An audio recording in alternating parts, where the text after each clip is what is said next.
우리를 축복해줄 김진희 형님을 큰 박수로 맞아주시기 바랍니다.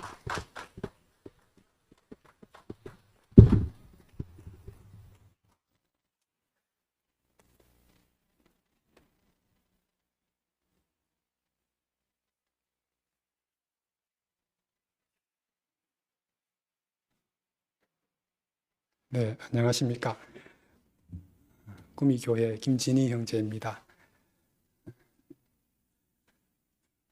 오늘은 구속으로 읽는 새로운 창세기 7번째 말씀입니다. 제목은 축복의 시작입니다. 우리 박대식 형제가 이 도입부를 너무 잘 해주셔가지고 도입부는 그냥 넘어가도 되겠습니다. 성경 말씀은 창세기 1장 20절에서 23절 말씀입니다. 제가 읽어드리겠습니다.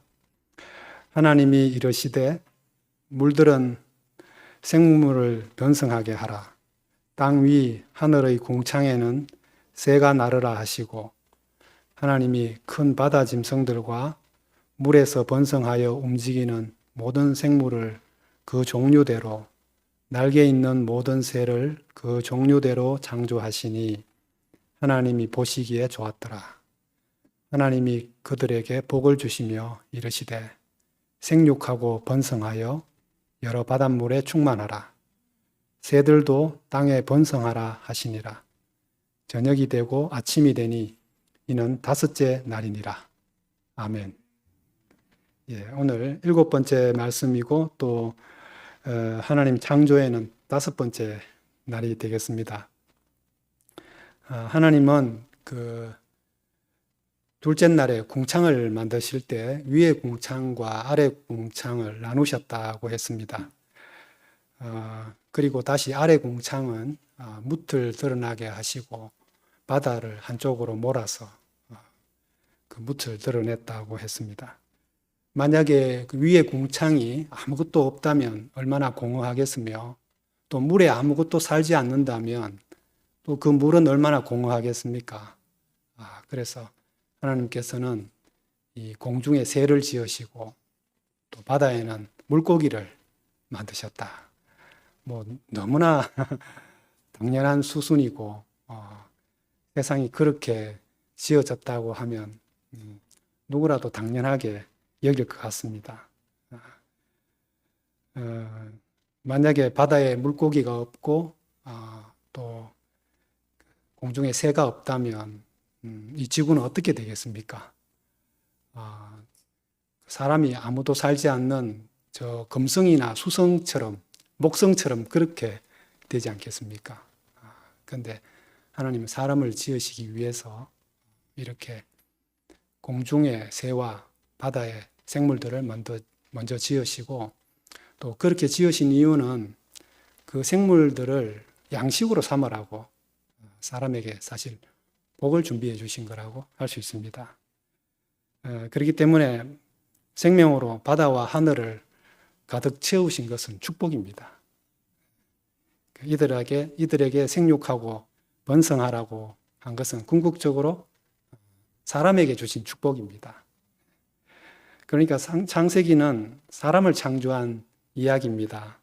사람 속에는 식물의 생명도 있고 또 동물의 생명도 있습니다. 하나님이 그들에게 복을 주어 가라사대 이렇게 시작되었습니다. 식물을 창조할 때는 복을 주셨다는 말이 없는데 이렇게 동물을 지으시고는 그들에게 복을 주시고 이르시되 이렇게 말씀하고 있습니다.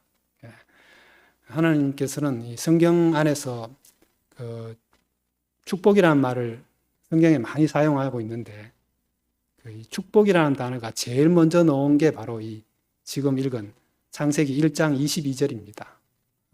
그러니까 여기서부터 축복이라는 말이 시작됐다 할 수 있습니다.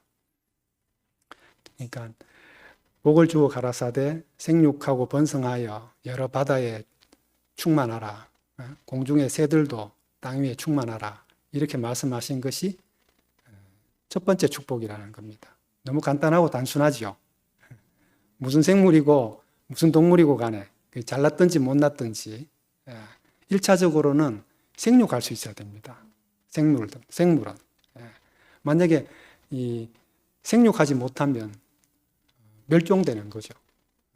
종이 그냥 끝나는 겁니다.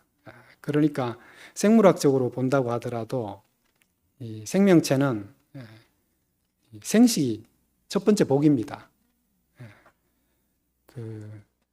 씨 맺는 채소와 씨 가진 열매 맺는 나무를 주셨다 할 때도 이 씨라는 게 결국은 이제 계속해서 생육하고 번성하라는 말씀이죠.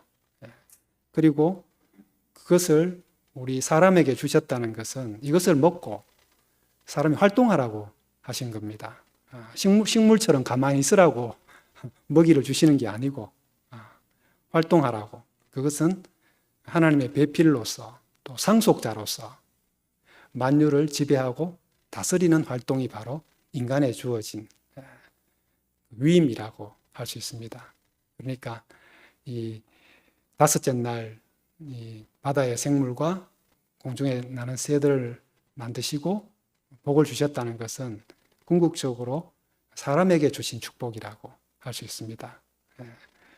그러니까 뭐 사람도 뭐 생물로는 동물이니까요. 사람 역시도 생육하고 번성하지 않으면 멸종됩니다. 지금 그 핵무기보다 더 무서운 것이 그 인구 절벽이라고 하지 않습니까? 결국 사람이 결혼을 안 하면 결국 한 100년쯤 지나면 지구에 아무도 없습니다. 100년쯤 아무도 결혼 안 하면 그러니까 굉장히 단순한 거죠. 굉장히 1차적이고 원시적이고 아무것도 아닌 것 같은데 생육하는 것보다 더 중요한 게 없습니다. 그러니까 생명은 낳고 낳는 세계입니다. 그 생명체만이 낳고 또 나아질 수 있습니다. 그러니까 교회도 뭐 낳는 세계죠. 우리가 예전에 이제 오랫동안 호사나 산부인과 4층에 그 교회 건물을 사용했습니다. 그래서 참 그 산부인과 위에 교회를 했다는 것도 참 신기한 일인 것 같습니다.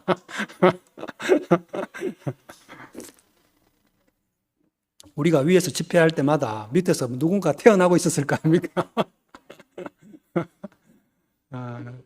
육적으로 그렇지만 우리 또 교회에서는 영적으로 아들들이 계속 태어나고 있었고, 참 교회는 상과가 맞는 것 같습니다. 그러니까 이 첫 번째 축복은 생명의 충만입니다. 생육하고 번성하라, 땅에 충만하라.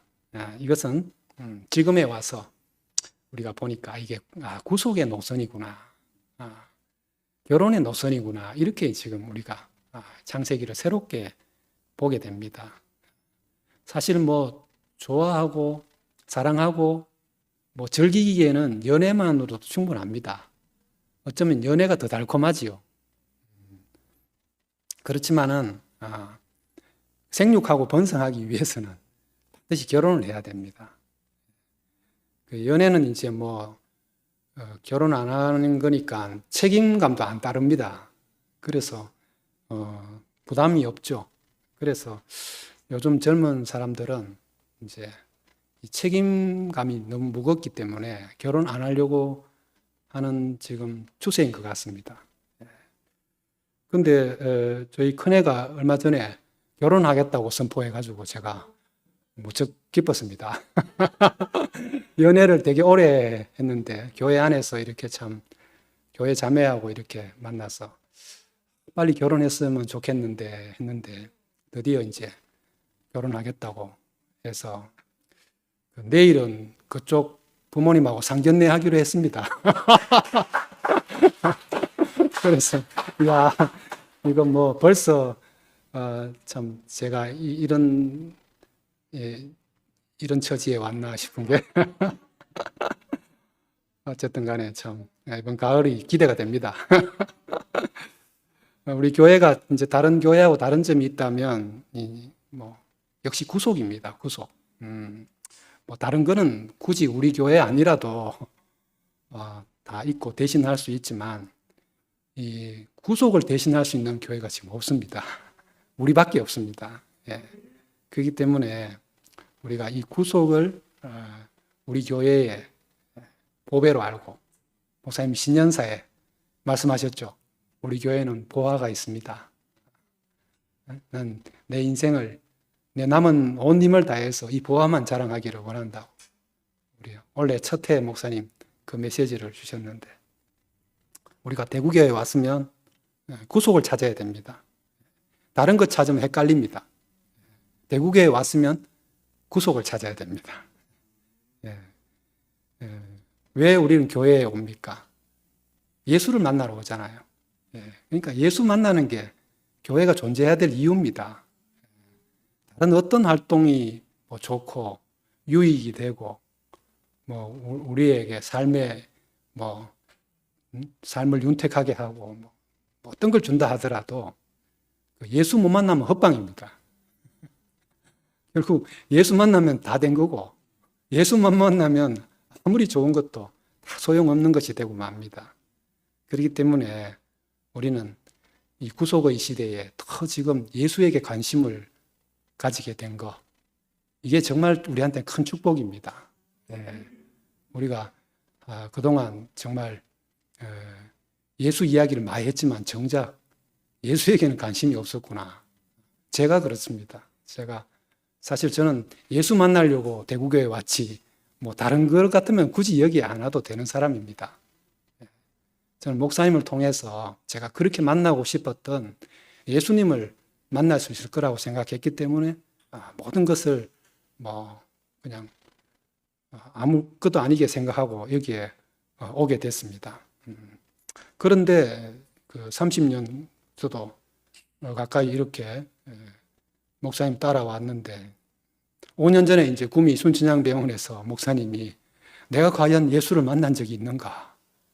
이 물음을 던지고 내가 평생 십자가만 이야기했는데 그 십자가가 분명하지 못했다. 예수, 십자가, 죽었다. 이야기했는데 그게 애매했다. 분명하지 못했다. 이렇게 말씀하실 때 저는 목사님만 알면 그냥 예수는 안다고 당연하게 그렇게 생각했는데 목사님이 그렇게 말씀해 버리니까 정말 제가 정말 황당해지더라고요. 그러니까 목사님이 예수를 못 만나겠다 하면 저는 자동방으로 못 만난 거죠. 그러니까 목사님의 이 근본적인 너무 진실한 이 질문은 우리 모두를 정말 다른 자리로 옮기는 그런 질문이고 근본 물음이었다고 저는 생각합니다. 만약에 5년 전에 목사님이 돌아가셨다면 저는 예수는커녕 목사님도 만나지 못했을 겁니다. 저는 목사님을 안다고 생각했는데 순천향병원 앞에서 저는 나는 이때까지 목사님은 몰랐구나. 한 번도 뭐 예수를 목사님 만난 적이 있나 했는데 저는 목사님을 한 번이라도 만난 적이 있나? 이 질문이 저한테 생기더라고요. 혹시 살아나셔서 한 번 더 기회가 주어지기를, 제발 좀 그렇게 되기를 정말 처음으로 기도하는 마음으로 그 중환자실 앞에 앉아 있었던 것 같습니다. 만약에 돌아가신다면 뭐 여러 번 제가 간증하지만은 또 30년을 더 살든 300년을 더 산들 내가 목사님을, 예수님을 만나지 못했을 것 같습니다. 그래서 저는 참 그때 우리 목사님을 살려주신 것이 얼마나 큰 은혜인지 모르겠습니다.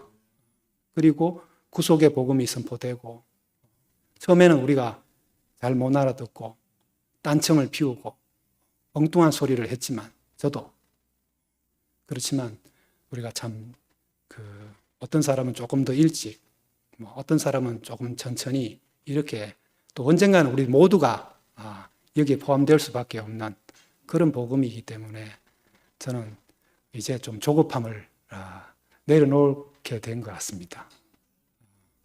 사실 지난 가을 집회 저만 하더라도 왜 교회가 너무 조용해가지고 왜 목사님이 저를 토요일 날 여기에 세우시겠습니까? 너라도 좀 소리를 질러라. 여기 좀 관심을 좀 갖게 만들어 봐라. 뭐 그 이유 아니겠습니까? 제가 뭐 원래 뭐 어디 말씀을 해봤습니까? 말씀을 잘하는 형제입니까? 뭐 부드럽기를 한 형제입니까?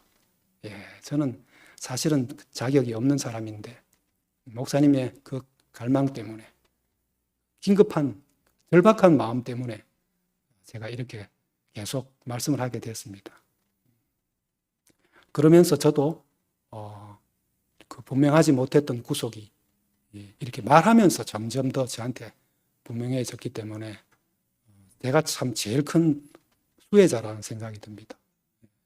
이 복음은 이 내려오지 못하고 죽은 예수는 말하는 사람에게 제일 큰 복입니다.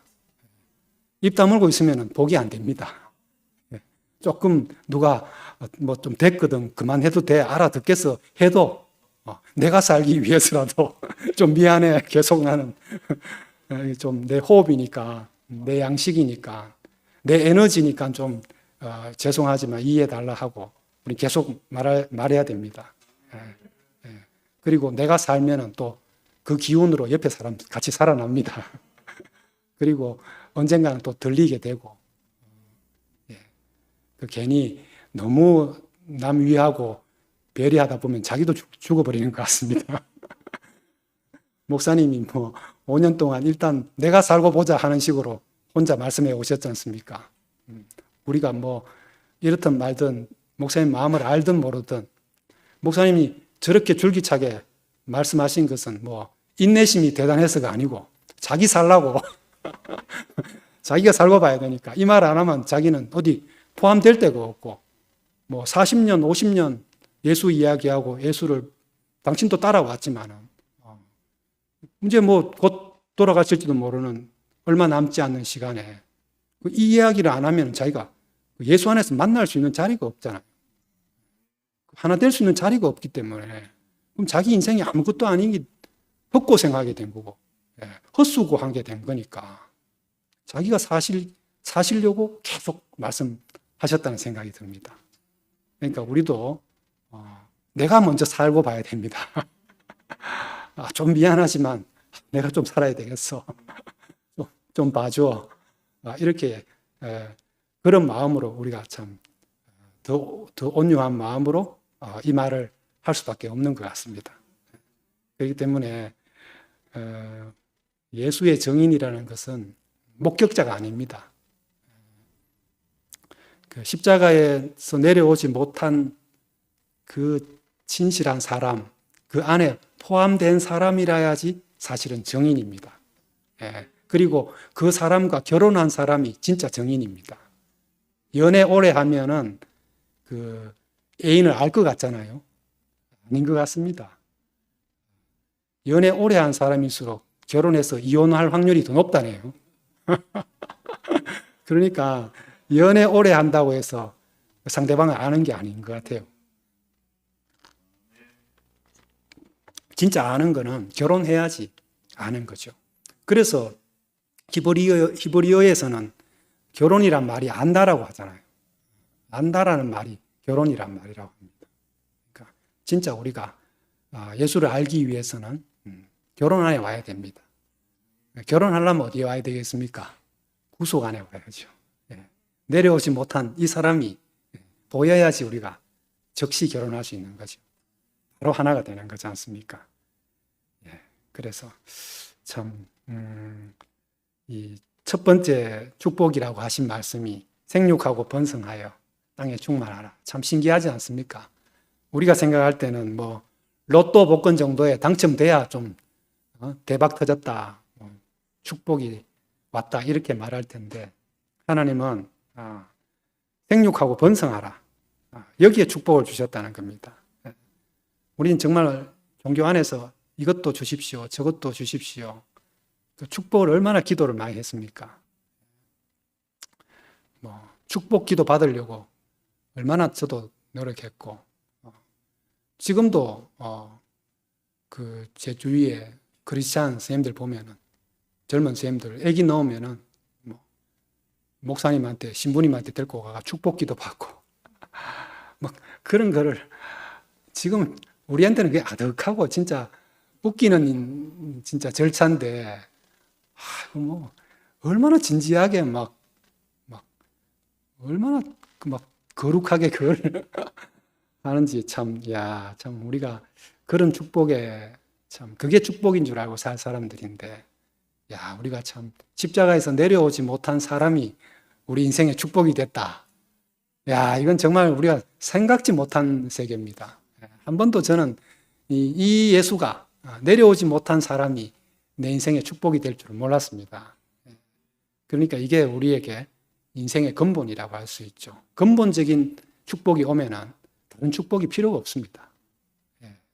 내 인생 문제도 뭐 이런 복을 받고 저런 복을 받아서 이 문제 해결하고 저 문제 해결하는 게 될 것 같지만 죽을 때까지 그건 끝이 없습니다. 이거 해결하고 나면 또 이 문제 생기고 이 문제 해결하고 나면 또 저 문제 생기고 끝이 없죠. 그런데 이 구속의 주님, 이 내려오지 못한 이 사람이 우리한테 딱 보이면 모든 문제가 그냥 다 날아가 버립니다. 이 사람이 하나님이 찾는 사람인 줄 알면, 이 사람의 만족이 되면은 다른 문제가 다 소용이 없어집니다. 그래서 우리는 이 말을 끊임없이 하게 되고, 목사님도 그러기 때문에 계속해서 이 말을 하기를 원하십니다.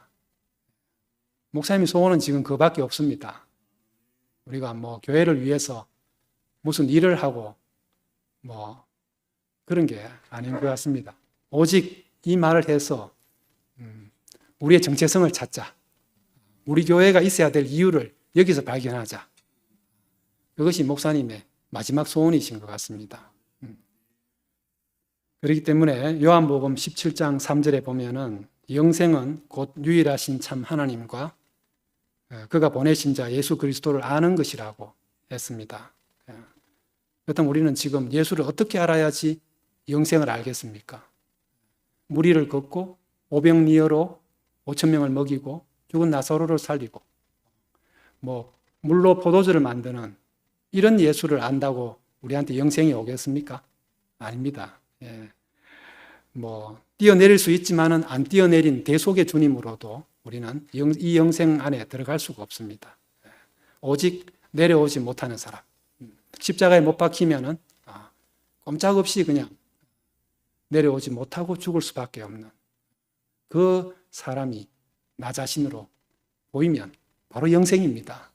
왜냐하면 거기에 하나님의 관심이 그 사람에게 있기 때문에, 우리가 지으신 분의 눈동자에 있으면 그게 영생입니다. 내 혼자 아무리 잘 살아도 지으신 분의 목적에 있지 않으면 우리는 그냥 뭐 동물처럼 그냥 살다 가는 겁니다. 그래서 우리는 이 말을 해야지 우리 분수를 알게 되고 또 내가 진실하게 살 수 있습니다. 우리가 아무리 내가 맹세한다고 진실해지겠습니까? 약속을 한다고 진실해지겠습니까? 그럴 수 없습니다. 걔가 이제 안 짓겠다고 아무리 맹세하고 약속한들 걔가 뭐 안 짓고 배기겠습니까? 우리가 아담의 안에서 아무리 약속을 하고 맹세를 해도 의리를 지키고 싶어도, 베드로는 뭐 어디 정말 의리가 없는 사람이겠습니까? 그 말고의 길을 자를 만큼 기백이 있는 사람이었습니다. 그렇지만 못 내려오는 예수를 딱 보는 순간 딱 자기의 정체가 드러났잖아요. 저 사람은 아니다. 내가 저렇게 되려고 예수 따라온 건 아니다. 딱 거기서 예수를 따라갔지만 사실은 천사를 따라가고 있는 베드로 자신이 딱 보인 겁니다.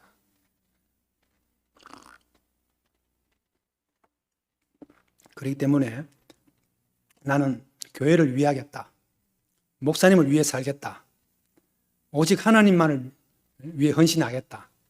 이런 거 맹세할 수 없습니다. 우리는 맹세할 사람이 못 됩니다. 우리는 언제 어떻게 변할지 모릅니다. 저는 이번에 구속의 복음이 오면서 제가 그런 사람으로 발견됐습니다. 저도 도망칠 수밖에 없는 사람이고 부끄러워할 수밖에 없는 사람, 예수를 모른다고 할 수밖에 없는 사람이구나. 그게 제 정체였습니다. 그래서 저는 목사님한테, 목사님 저는 구제불능입니다. 그렇게 말씀드렸더니만 구제불능이 어딨냐. 네가 그런 사람인 줄 알면 됐지. 구속 안에 오면 된다.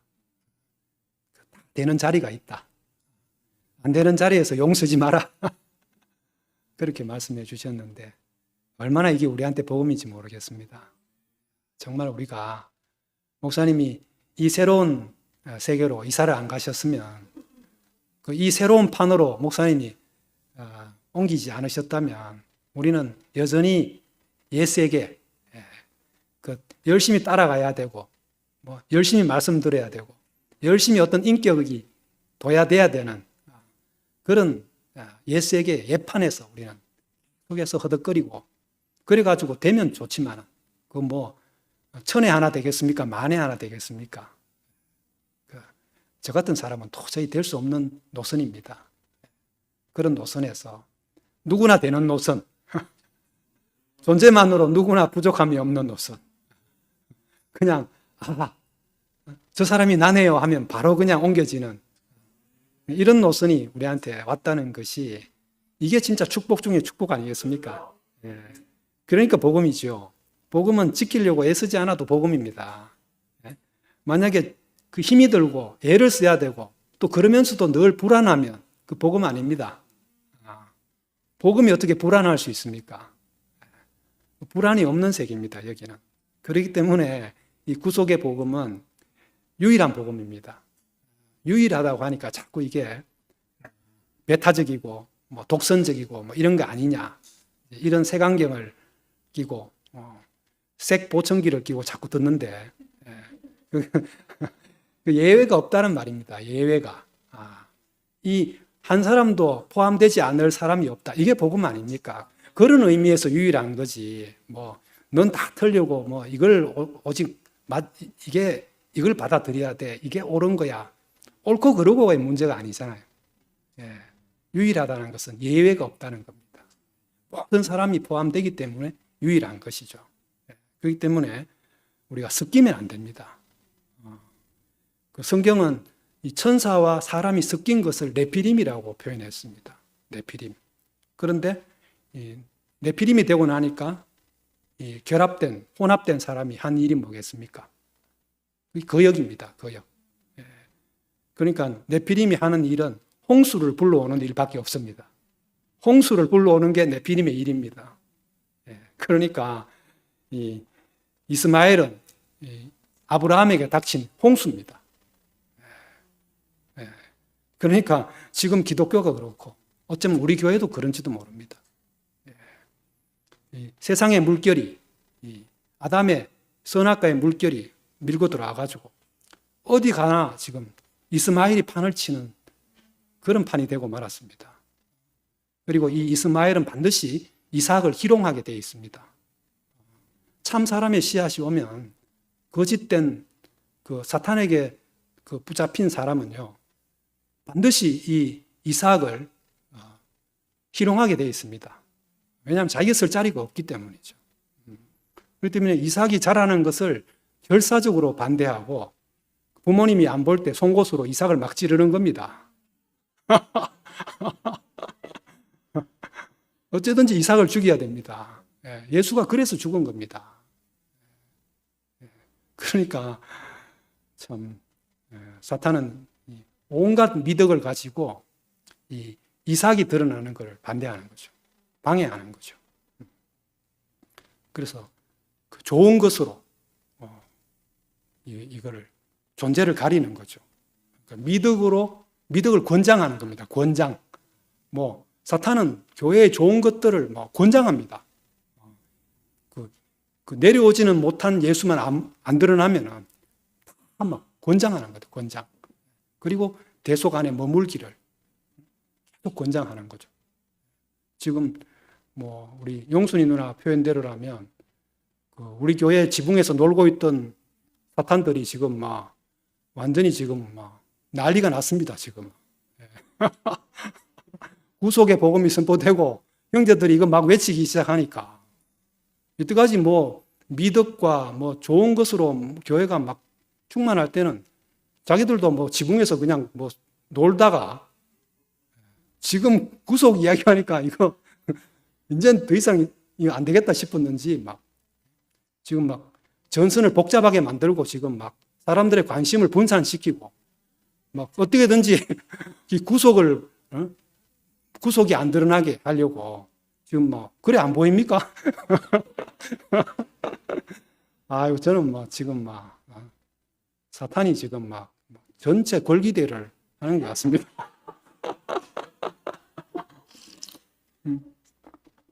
50 시절에 3S 정책하는 게 있었습니다. 3S. 네. 민주화의 열기를 잠재우기 위해서 국민들의 관심을 좀 엉뚱한 데 돌리자 해가지고 3S, 뭐 잘 알다시피 스포츠, 그 다음 섹스, 스크린 이렇게 세 개를 따가지고 3S라고 합니다. 그 83년도에 그 프로야구가 시작됐지 않습니까? 그리고 전두환 대통령이 나와 시구 이렇게 하고 이래가 막 지금까지도 프로야구가 지금 인기 있는 스포츠가 됐죠. 프로야구. 그러니까 사람들이 영화나 스포츠나 뭐 이런 이제 문화에 이렇게 빠져가지고 정치에 관심을 못 가지게 하는 거. 그게 이제 우민화 정책이라고도 합니다. 교회도 마찬가지인 것 같습니다. 사탄은 지금 우리에게 어떻게든지 구속을 해서 관심을 좀 돌리게 하려고 지금 막 여러 전선을 지금 막 이렇게 형성해가지고 어떻게든지 뭐라 합니까? 교란 정책이라 할까요? 저는 그렇게 생각이 됩니다. 하여튼 사람 속에는 항상 불안이 있거든요. 불안, 근본적인 불안. 목사님도 여러 번 그 근본적인 불안에 대해서 말씀하셨는데 하이데거라는 철학자도 인간의 근본 그 성격을 불안이라고 했습니다. 불안. 그러니까 어떤 대상이 있는 두려움은 공포라고 하고 대상이 없는데도 두려운 거 이게 불안입니다. 그죠? 뭐 이렇게 뭐 시커먼 뭐 어떤 괴물이 있으면 그건 공포고 그게 없는데도 두려운 거 그게 불안이거든요. 그러니까 인간은 근본적으로 이 불안에 사로잡혀 있고 어떻게 하면 이 불안에서 빠져나갈 수 있을까? 이게 이제 제일 발달된 게 철학이고 종교입니다. 이 불안을 없애려고. 그래서 뭐 온갖 가짜 뉴스도 만들고 세상에서 지금 영화도 재밌는 거 만들고 유튜브도 나오고 이런 게 다 사실은 인간의 불안을 그 좀 있게 만들려고 어떤 다른 데 관심을 가지게 하는 거죠. 심지어 이제 뭐 뒷담화라 그러죠. 엄담패설 이런 것도 다 하이데거는 인간이 불안을 해소하기 위해서 만들어내는 방편이다 이렇게 봅니다. 존재를 드러내지 못하게 하는 거. 그러니까 하이데거 이 사람도 그 십자가에 못 박혀서 내려오지 못하는 이 사람이 이 사람에게 존재가 드러나는 유일한 장소가 거기다라는 걸 본 사람입니다. 철학자지만. 이 사람도 처음부터 신학으로 출발한 사람이거든요. 신학에서 철학으로 넘어간 사람이거든요. 그래서 이 하이데거도 그거를 이제 그리스도라고 예수라고 말을 못하니까 따자인 해가지고 현 존재라고 이름을 붙였습니다. 그러니까 맨시, 그러니까 인간하고는 구분하는 거죠. 왜냐하면 인간이란 말이 워낙 오염되어 있으니까. 하이데거는 그 인간이라는 말 대신에 현 존재, 다자인이라는 새로운 신조어를 만들어냅니다. 그러니까 이 사람은 늘 그 언어는 존재의 집이라고 한 사람이잖아요. 그러니까 이 존재를 표현하기 위해서는 새로운 언어가 있어야 된다. 그래서 사전에 없는 새로운 단어를 만들어내는 사람입니다. 우리 목사님하고 좀 비슷하죠. 우리 목사님도 지금 내려오지 못한 이거 어느 성경책, 신학책에도 전혀 나오지 않는 완전히 새로운 언어를 만들으셔가지고 우리가 다 들어갈 수 있는 집을 만드셨잖아요. 야, 정말 놀랍습니다. 그러니까 우리가 이 근원적인 불안에서 벗어나기 위해서 우리는 뭔가를 해야 됩니다. 예. 그래서 뭐 축제도 하고 공연도 하고 뭐 여러 가지 이제 모임도 하고 교회도 마찬가지죠. 여러 가지 활동을 합니다. 그렇지만은 그 활동 뒤에 더 사람은 고독해지고 허무해집니다. 가장 좋았을 때 바로 그 직후에 인간이 제일 자살을 많이 한다고 하네요. 그러니까 가장 좋은 순간이 사실은 위험한 거죠. 그게 이어지지 않기 때문에 이게 그냥 급격하게 추락, 그걸 못 견디니까 결국은 이제 자기 정체성이 없으니까 유명한 배우들도 이 가수들도 공연하고 최고의 공연을 하고 나서 딱 죽는 그런 사람들이 많습니다. 소설가도 그렇고. 그래서 참 하나님이 그러면 사람을 지을 때 불안을 창조했겠습니까? 하나님이 불안을 만드신 건 아니잖아요. 하나님 분명히 온전한 사람을 만드셨습니다. 그런데 불안은 누가 준 겁니다. 누구겠습니까? 하나님의 상속자를 가로채려는 그 존재입니다. 그러니까 결국은 사탄은 종교 안에 깊이 숨어 있죠. 더 구체적으로 말하면 십자가 안에 깊이 숨어 있다고 할 수 있습니다. 그렇기 때문에 종교는 불안을 없애주겠다고 하면서 사람을 더 불안하게 만듭니다. 그래야 영업이 됩니다. 그래야지 뭐 목사도 에헴 할 수 있고 장로도 에헴 할 수 있고, 그러니까 불안으로 먹고 사는 게 종교라고 할 수 있습니다. 구속의 복음이 오지 않으면 우린 결국 이런 종교 생활에서 벗어날 수가 없습니다. 예수 믿고 열심히 봉사해야지 천국 간다.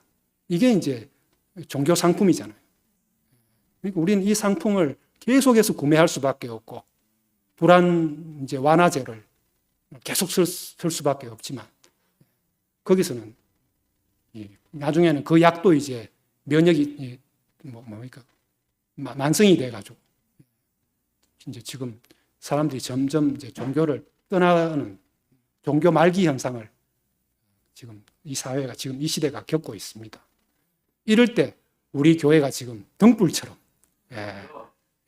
정말 이 산 위의 동네처럼 지금 우리 교회가 위치도 그렇잖아요. 우리 교회가 이 구속으로 우뚝 서서 지금 이 불안의 이 면역에서 그걸로는 그 약으로는 치료가 안 되는 많은 종교인들 그리고 목표가 없는 많은 세상 사람들에게 우리가 이 구속을 전해야 될 이 축복을 우리가 나누어 줘야 될 중차대한 위임을 받은 사람들입니다.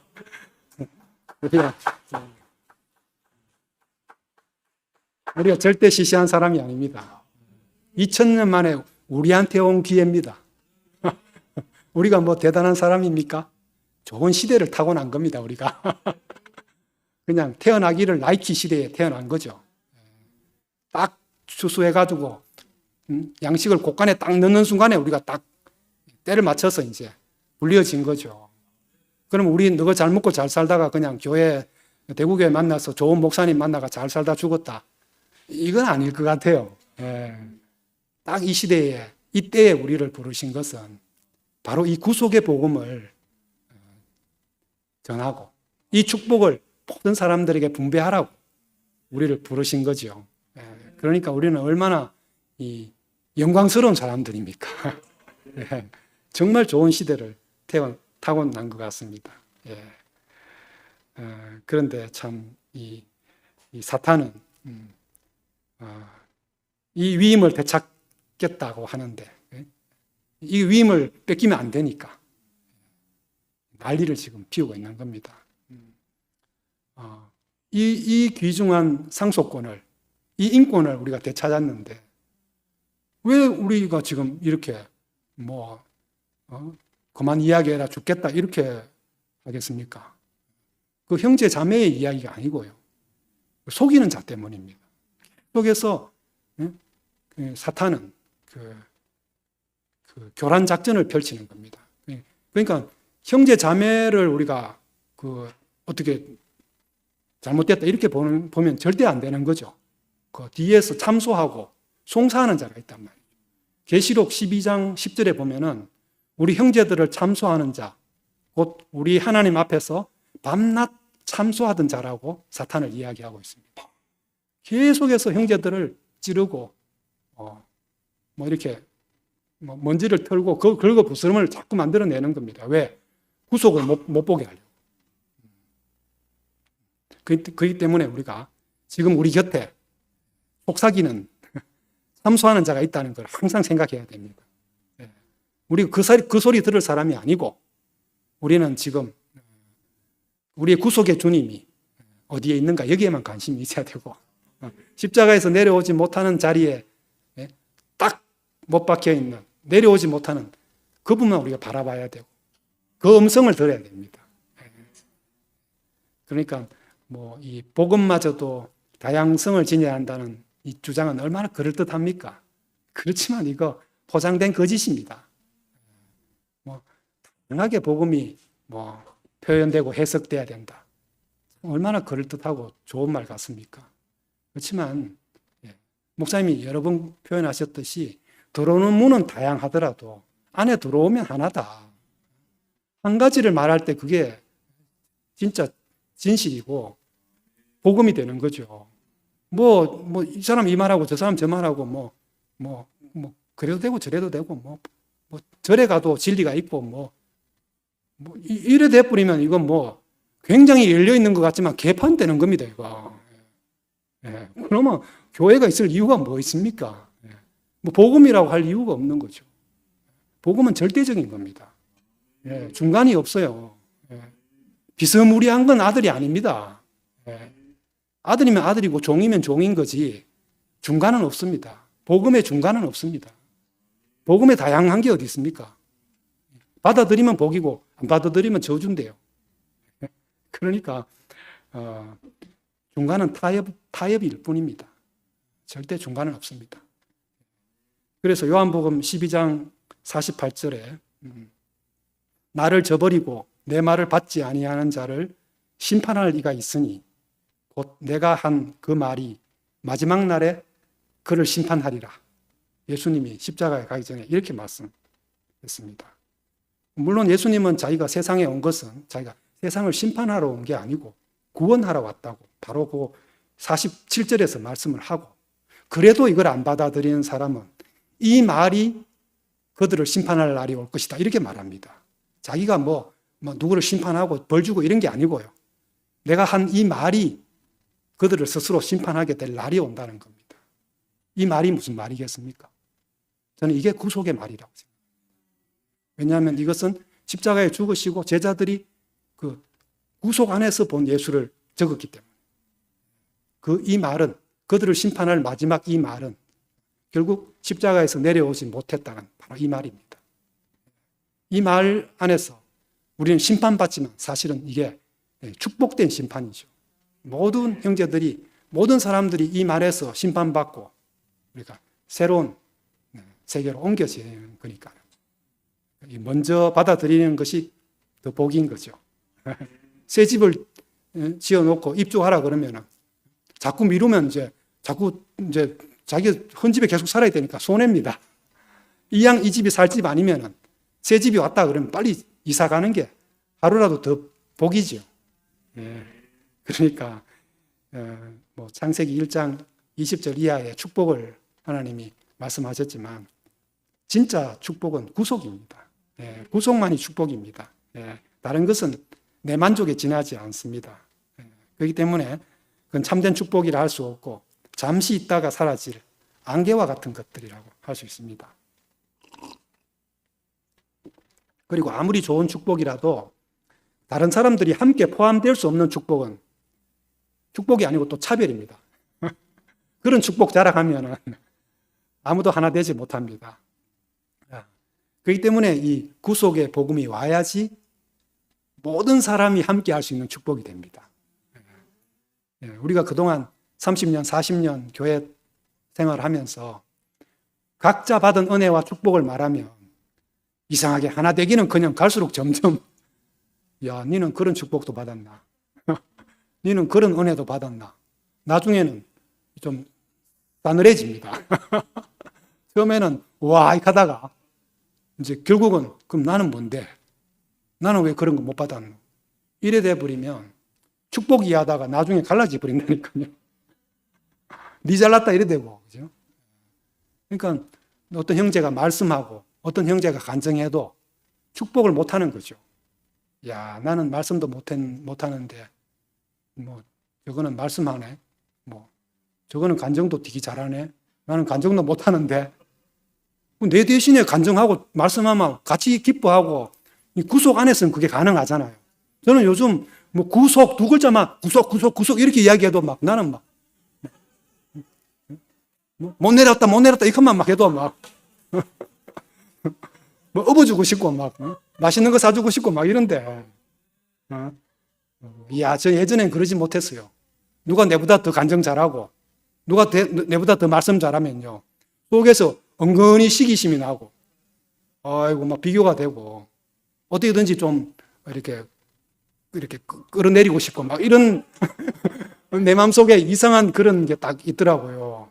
아, 이거 뭐, 인격 말씀, 뭐, 십자가에서 아무것도 아닌 사람, 뭐, 우리가 뭐 어디 뭐, 입만 열면 그런 이야기 하고 살았는데도 내 안에 그게 안 없어지더라니까요. 근데 이 세파는, 좀 우리 자기 형님 진짜 막, 뭐 어떻게, 뭐 진짜 어떻게 해드릴까요? 뽀뽀라도 해드릴까요, 진짜? 아, 진짜. 매주 정말 안 빠지고, 야, 정말 저는 여기 나오셔가지고 어떤 구속을 선포하는 현장에는 항상 형님이 계셔요. 야.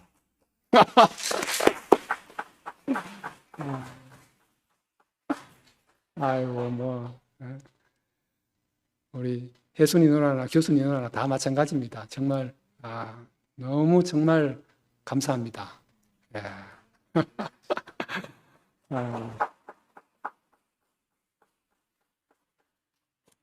우리 교회에 요즘 참 좀 큰 변화가 있습니다.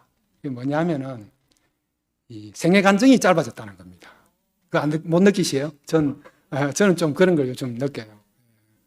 왜냐하면 생애 간증하면 또 뭐 축복을 이야기하고 이러니까 다 포함이 안 되는 거예요. 목사님하고의 뭐 이런 이야기, 이런 거. 옛날에는 정말 부럽고, 좀, 이렇게. 요즘 뭐 그런 거 이야기하는 사람 없어요. 지금은 아주 새 거. 지금 내 안에 온 구속. 내가 지금 본 이 참 사람. 이것만 이야기해도 시간이 모자라는데요.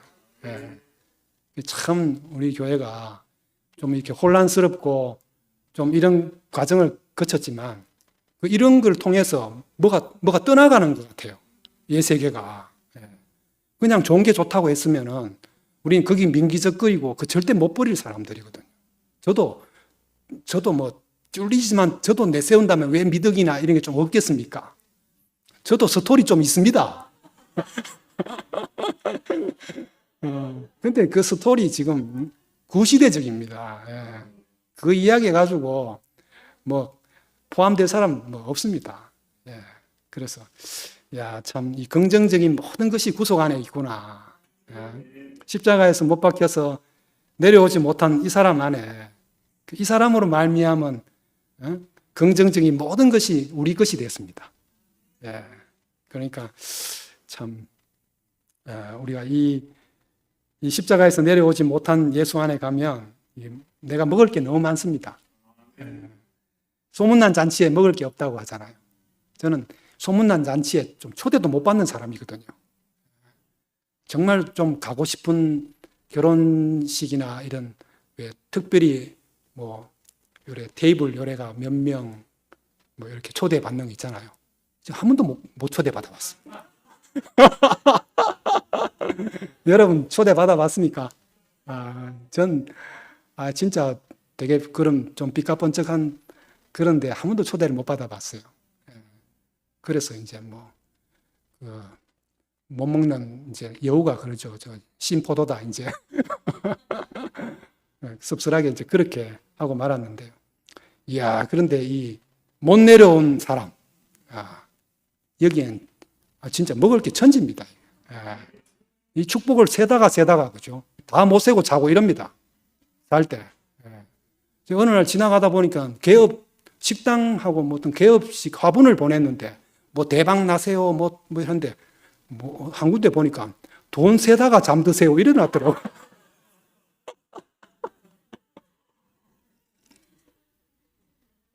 아니 그거 보는데 지금 우리 처지 같아요.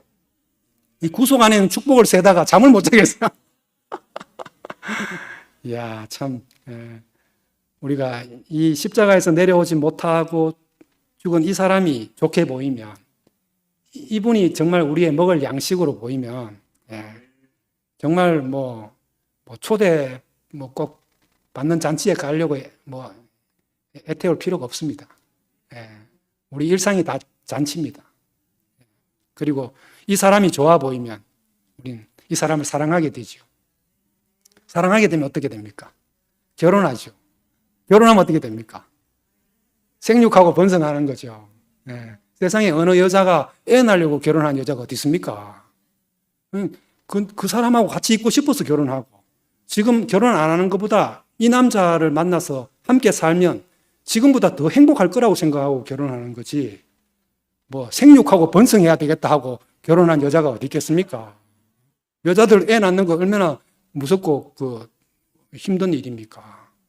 그런데도 결혼 왜 합니까? 너무 진실하니까, 이 신랑이 너무 좋으니까, 너무 사랑하니까 결혼하는 거잖아요. 근데 결혼만 하면 애가 생기잖아요. 이렇게 되는 게 생육하고 번성하는 겁니다. 그러니까 이게 축복이죠.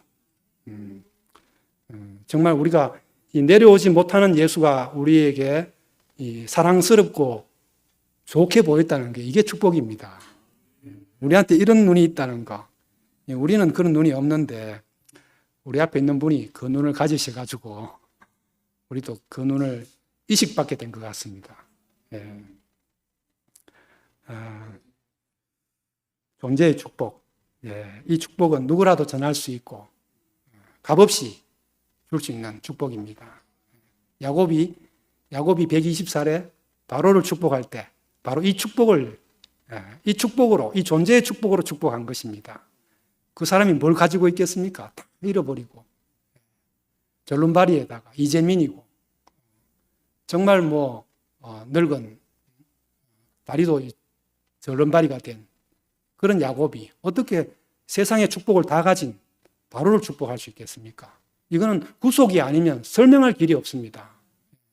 구속된 존재만으로 축복이 넘치는 사람이 아니고는 바로를 축복할 수가 없는 거죠. 그러니까 우리도 지금 세상에 나와가지고 우리 안에서 이 축복이 흘러가잖아요. 그 전에도 목사님 이 말씀하실 때 인격의 축복, 그렇지, 우리가 그런 사람이 되면, 아무것도 아닌 사람이면 다 존재로 보고 했는데요. 사실 지금 이 구속의 복음만큼은 이게 게임이 안 돼요.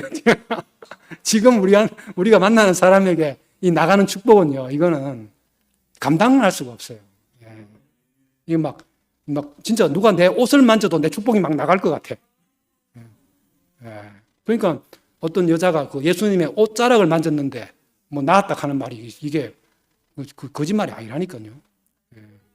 옷에 자기령 옷 좀 만지십시오. 그러면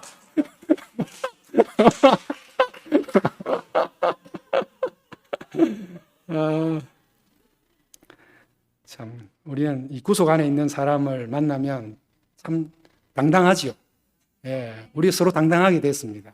옛날에는 많이 쭈뼛거리고 저 사람이 나를 어떻게 볼까, 어떻게 생각할까, 내가 이 말하면 뭐라고 받아들일까, 이거 쓸데없는 에너지를 많이 사용한 것 같아요. 쓸데없는데. 근데 요즘 그런 소모적인 에너지가 필요가 없고, 그냥 뭐를 필요한 것도 별로 없는 것 같고, 감출 것도 별로 없는 것 같고, 요즘은 그냥 정말 하나님은 나의 소유를 필요로 하지 않는구나. 존재만 필요하다고 하시는구나. 내가 아무리 좋은 게 있어도 잘난 게 있어도 하나님의 필요가 아니라면 그게 무슨 소용이겠습니까? 형제들의 필요가 아니라면 내 가진 게 무슨 소용이 있겠습니까? 그래서 우리가 그동안 각자 받은 은혜도 많고 각자 다른 축복도 있었겠지만 이것과는 비교할 수 없는 것 같습니다. 은혜 받을 때는 좋지만 그 은혜는 항상 있는 것도 아니고 언젠가는 돈 떨어지고 내 안에 있는 은혜도 축복도 다 사라지고 나는 또 뭐 결국 대구교회 30년 와서 내 주위에 누가 있나? 나는 진짜 내 마음을 털어놓을 형제도 한 명 없다. 이런 알지 못할, 말하지 못할 그런 게 다 있었거든요. 저 이야기입니다.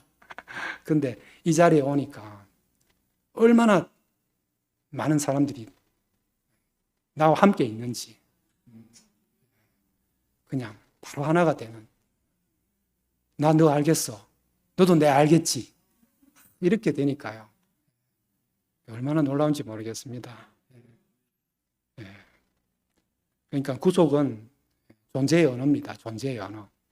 모국어와 같은 거죠. 모국어. 우리가 이제 해외여행 같은 데 나가보면 공항에 가서 뭐 또 입국 심사할 때 뭐라고 하는데 뭐 하나 꼬이면은 또 복잡하게 묻기 시작하면 이제 그때부터 막 하얘지면서 소리가 하나도 안 들리고 리스닝이 안 되고 히어링만 됩니다. 음성으로만 들리지 전혀 이해가 안 되는 소리를 듣게 되죠. 막 그때는 뭔가 막 멘붕이 막 오는데요. 그때 저쪽에서 엄마 이리 와. 이건요 노력 안 해도 바로 들립니다. 그냥 한국어가 딱 한마디 들리는데요. 이야, 그러니까 이 구속의 언어는 이런 한국어입니다. 한국어. 목사님이 돈 비싸게 왜 칼기 타냐 하면서 막 대한항공 아시아나 타는 이유가 같은 말을 쓰는 데서 너무 우리가 편안하니까. 그러니까 이게 이 편안함은 사실 언어 같아요. 언어. 우리가 뭐니 해도 돈 가지만 사실은 뭐니 해도 말입니다. 말. 같은 말을 쓸 때 우리는 안식이 되고 그게 행복이 있는 거죠. 안 그러면 불안합니다. 그러니까 우리가 같은 말 쓰는 세계에 있다는 거, 이것만 해도 엄청난 거죠. 그러니까 우리가 지금 그동안 좀 사실 다른 말 좀 잘 이해 안 되는 말도 쓰고 이랬는데 요즘은 아주 단순하게 말하는데도 같은 말 쓰잖아. 그죠? 니 내려오지 못했지? 나도. 뭐 이렇게. 니 못 내려온 예수 봤나? 나 봤다. 나도 봤어. 이렇게 이제.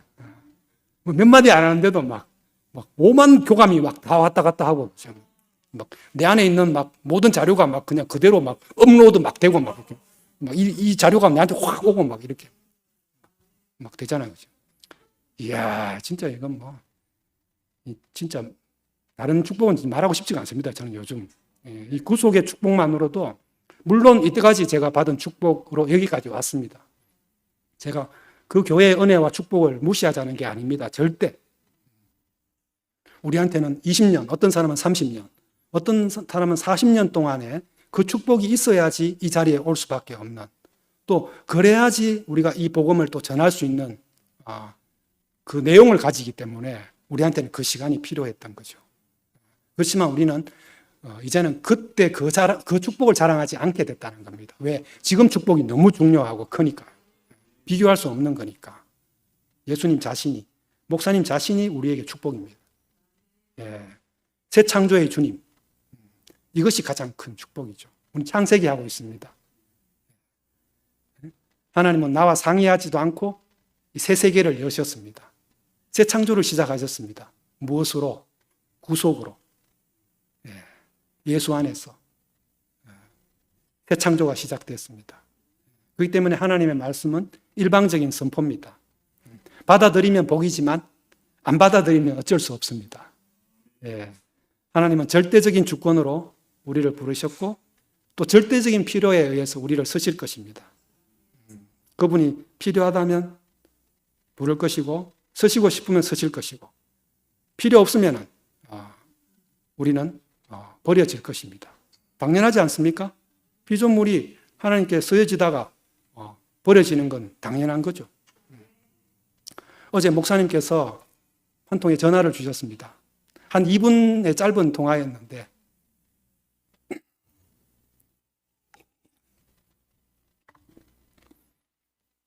진이야, 이제 토요일 말씀 그만해도 되겠다 하셨습니다. 저는 정말 하늘을 날아갈 것 같았습니다.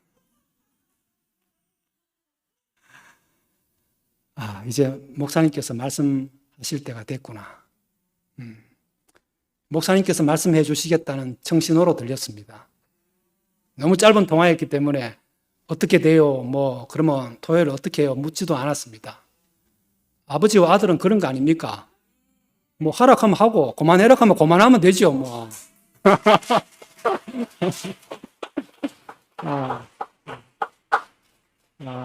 목사님께서 정말 마지막 숨이 있는 날까지 이 구속의 복음을 선포해 주시길 바라고, 저희들도 그 목사님의 선포에 마음을 합해서 저도 제 죽는 날까지 이 복음을 선포하고 자랑하고 싶습니다. 우리 토요일 오후 3시 이 모임에서 목사님 말씀이 끊긴 지가 한 8개월 됐습니다. 작년 9월 달까지 이 시간에 이 자리에 목사님이 말씀하셨는데 건강이 허락치 않으셔가지고 여러 형제들이 돌아가면서 하다가 11월 달부터 제가 계속해서 이렇게 하게 됐습니다. 목사님 말씀을 들을 수 없어서 너무 아쉬운 시간이었지만 또 한편으로 우리가 본 만큼, 우리가 안 만큼 구속의 복음을 선포하는 자리였습니다, 여기가. 그래서 저도 성장할 수 있었고 많은 형제 자매들이 여기서 이걸 말하면서 더 확실하게 된 것 같습니다. 그러니까 하나님 절대 손해보시는 일을 하시지 않는다는 생각이 들고요. 또 때가 됐다는 생각이 들고 목사님이 너무 고맙게도 너를 맨 앞장 세워서 온갖 하사를 맡게 해서 너무 미안하다. 그동안 수고했다. 그렇게 한마디 해주시는데요. 모든 게 다 그냥 감사했습니다. 그래서 저는 목사님이 앞으로 20분이든 30분이든 목사님이 좀 말씀해 주셨으면 좋겠습니다. 예. 어떤 생각을 갖고 계신지 모르겠지만 일단 저보고는 이제 됐다 하니까 너무 감사하고 저는 6개월 동안 매주 토요일마다 말씀하면서 다음 주에는 목사님 말씀하시겠지. 그 다음 주에는 또 목사님 나오시겠지. 한 주 한 주를 그런 마음으로 했습니다. 제가 쭉 계속 한다는 생각을 한 번도 해본 적이 없습니다. 이번 주가 마지막이기를. 목사님 빨리 건강이 회복되셔가지고 당신이 시작한 이 구속의 복음을 확실하게 본인 목사님께서 또 이 어려운 시기에 말씀해 주셨으면 너무 좋겠어요. 그래서 최근에 몇 번 상소를 올렸습니다. 목사님 이제 목사님 말씀하셔야 됩니다. 저는 즉시 그만하겠습니다. 이제 근데도 계속 안 들어주시다가 어제 갑자기 이제 그만해라 하셔가지고 저는 지금 좀 가슴이 좀 벅차고 기대가 됩니다. 어떤 또 이야기가 어떤 식으로 교회가 흘러갈지 기대가 되고 또 최근에 이제 제가 그전에는 저한테 도달한 이 구속에 대해서 솔직하게 왜 이게 내한테 복음인지 내가 왜 여기서 살게 됐는지 숨쉬게 되고 해방이 됐는지 그걸 정신없이 선포하고 또 이 복음의 이 탁월성에 대해서 너무너무 자랑을 많이 했습니다. 전 계속 그거 한 겁니다. 그러다가 이제 최근에 우리 성윤 누님께서 이 새로운 창세기, 나의 시작, 이걸 했으면 좋겠다고 하셔가지고 제가 오늘 7강이잖아요. 7강까지 하게 됐는데 저는 창세기 옛날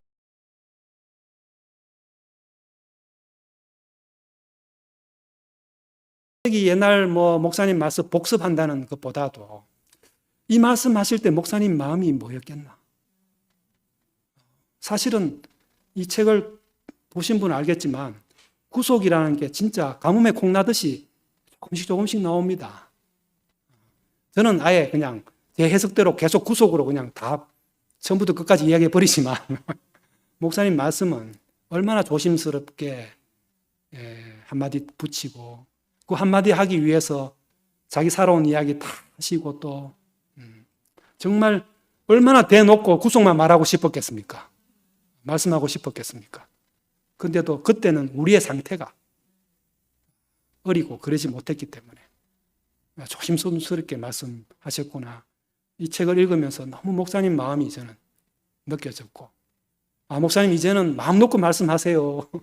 이제 우리도 다 알아듣고 분위기도 이제 많이 달라졌습니다. 한 8개월 동안에 시끄럽긴 했지만 지금 뭐 구속의 복음 모른다는 사람이 없어졌습니다. 지금 다 알고, 지금 뭐 빨리 받아들이냐 늦게 받아들이냐 이 정도의 문제지 지금 이거를 모른다 뭐 거부한다 이런 사람 지금 없잖아요. 그러니까 목사님 보고 계십니까? 용기를 가지세요. 이젠 자신 있게.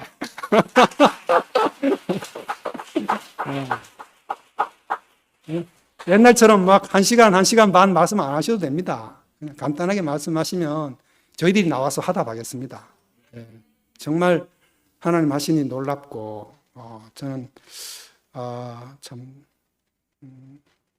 그동안 저를 사용해 주신 데 대해서 너무 감사합니다. 목사님, 구속의 복음은 축복의 시작입니다. 이런 축복된 세계로 이끌어 주셔서 너무 감사합니다. 기도하겠습니다.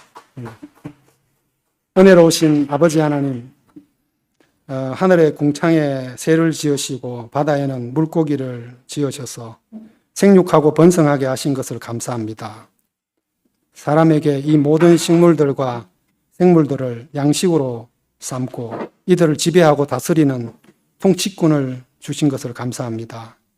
이번에 새로운 창세기 말씀을 통하여 선포된 구속으로 말미암아 창조 안에 감추어져 있던 이 축복을 깨닫게 하신 것을 감사합니다. 태초에 사람에게 주신 이 존재적인 축복을 맛보고 누릴 수 있게 하신 것을 감사합니다. 우리가 만나는 모든 사람들에게도 이 축복이 그들의 인생에 시작될 수 있도록 우리의 남은 시간을 이 복음을 선포하고 증거하는 데 사용되어지기를 소원합니다. 주 예수님의 이름으로 기도합니다. 아멘.